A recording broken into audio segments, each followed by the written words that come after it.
today I wanted to talk about the Lincoln Project. I don't know if you've heard of it. It's to me a bunch of former Republican campaign aides and stuff like that. They're just former disgruntled employees basically, and they formed the Lincoln Project to basically stand up against Trump, and it's like and their whole motto is they're protecting like ideals and their remnants of protecting the foundations, and that hence like Abraham Lincoln, the Lincoln Project. It's a big sham though. I mean, I could go into it right now. There's this article on the New York Post right here. 1 second. It's by Ebony Bowden. It says the Lincoln Project founders have ties to Russia and tax troubles, docs reveal.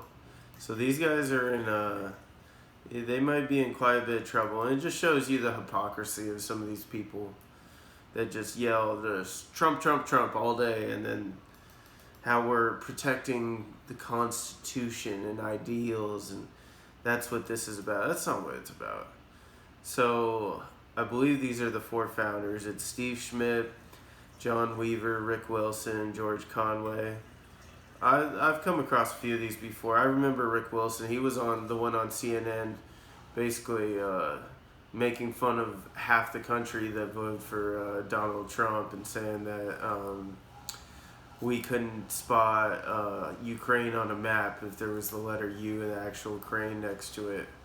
Yeah, he's just nothing special. So the founders of the Lincoln Project, headline-grabbing anti-Trump political action committee formed by GOP operatives who described the president as a crook and a huckster, have their own checker dealings with Russia and the taxman, documents obtained by the Post reveal.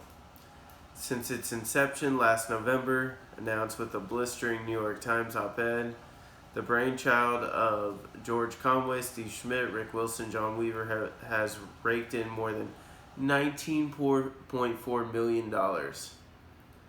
But it's about protecting the Constitution.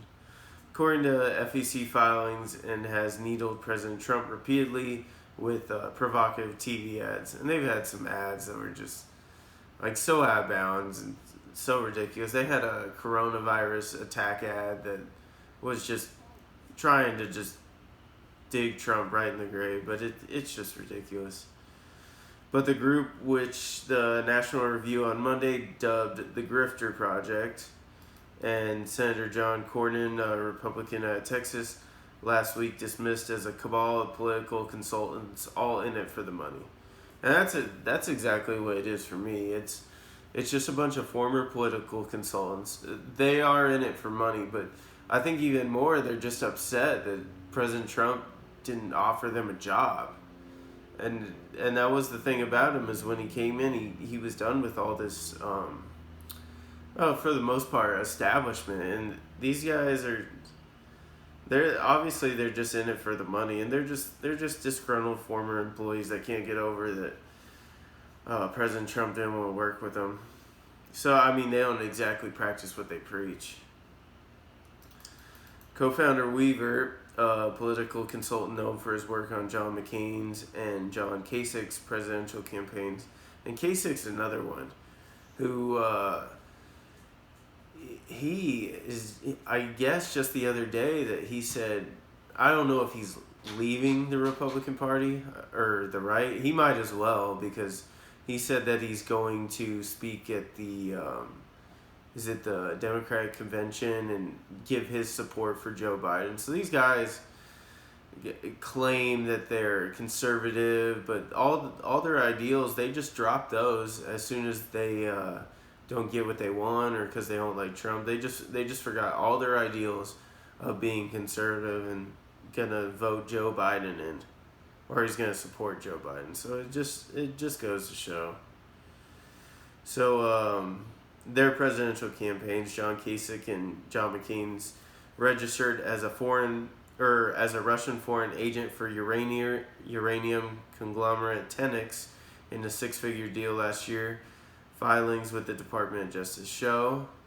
So Tenex, Tenex, if you're curious, parent company is Rosatom, a Russian state-owned corporation that also owns Uranium One, the company that paid Bill Clinton $500,000 in speaking fees and millions to the Clinton Foundation after then President Barack Obama and Secretary of State Hillary Clinton signed off on the controversial merger in 2010.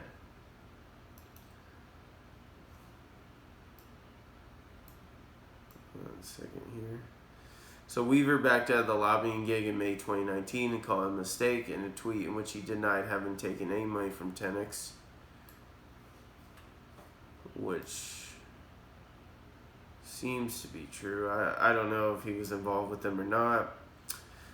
Still, that hasn't stopped him from ironically railing against Trump attorney Rudy Giuliani and his rogue ties to Putin-backed thugs in Ukraine and elsewhere.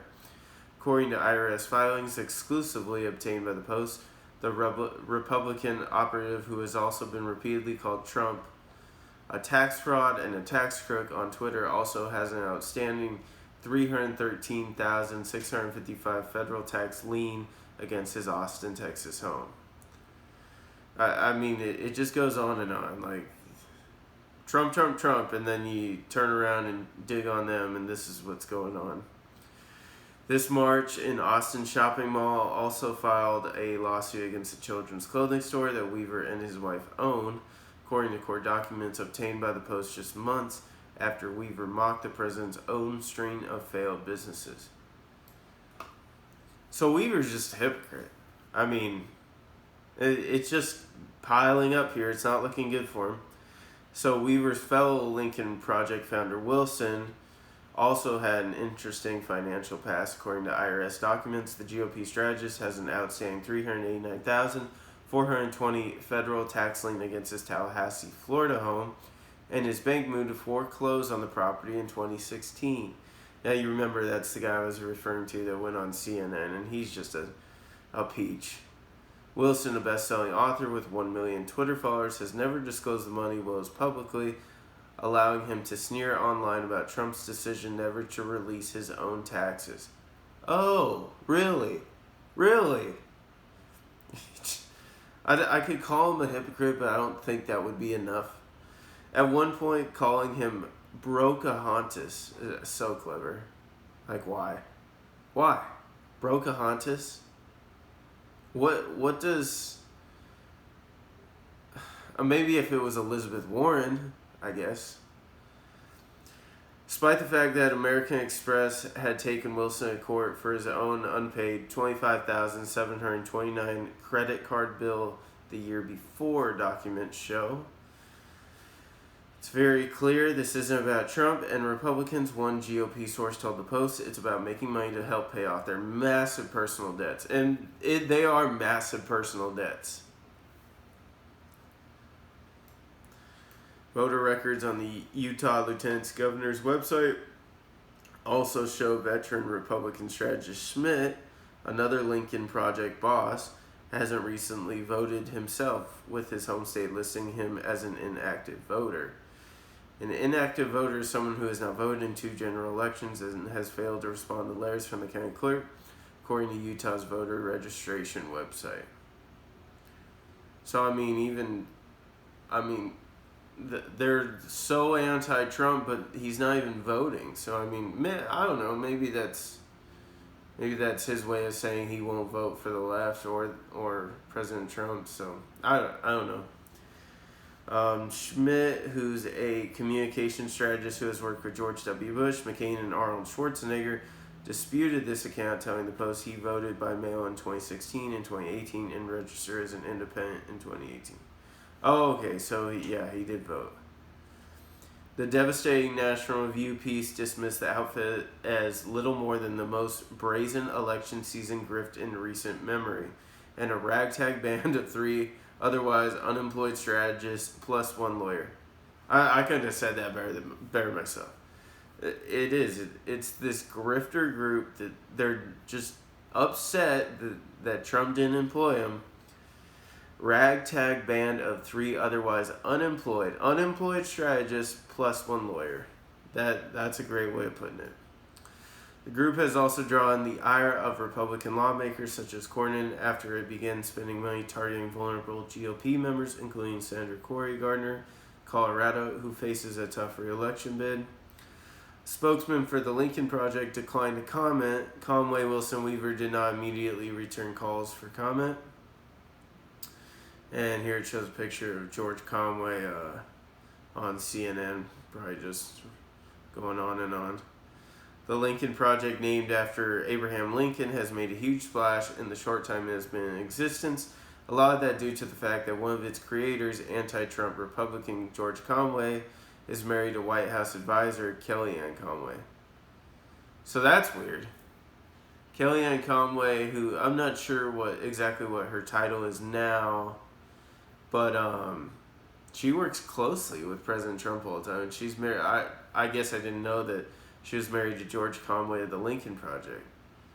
So that's interesting how that works. Trump went off on the group in May after it ran an attack ad faulting his handling of the coronavirus pandemic, referring to its members as loser types. Which they are, which is true. They are loser types. They're just wham, wham, wham, all on CNN and with their Lincoln Project doing coronavirus attack ads, like, just forgotten all their ideals. Lincoln Project is a disgrace to Honest Abe, which it is, Trump tweeted. I don't know what Kellyanne did to her deranged loser of a husband, Moonface, but it must have been really bad, the president continued. They're all losers, but Abe Lincoln, Republican, is all smiles. Wow, that was pretty harsh, but I mean, the loser types, most definitely. I mean, let me know what you think of the Lincoln Project. I just think it's a bunch of, like I said, just disgruntled employees that are upset that they're not included, and they're using this to, just rake in money apparently and pay off their debts and liens on their houses. I think the ones I read were both over $300,000. So it's just, I mean, all these groups and they're not the radical left, but the radical left is just, they all show their face eventually. They're all gonna show who they really are. They're all hypocrites. So I mean, just let me know what you think. Please press the like button. Please subscribe too if you'd like, and I'll see you guys next time, man. Just let me know what you think in the comments, and we'll go from there. All right.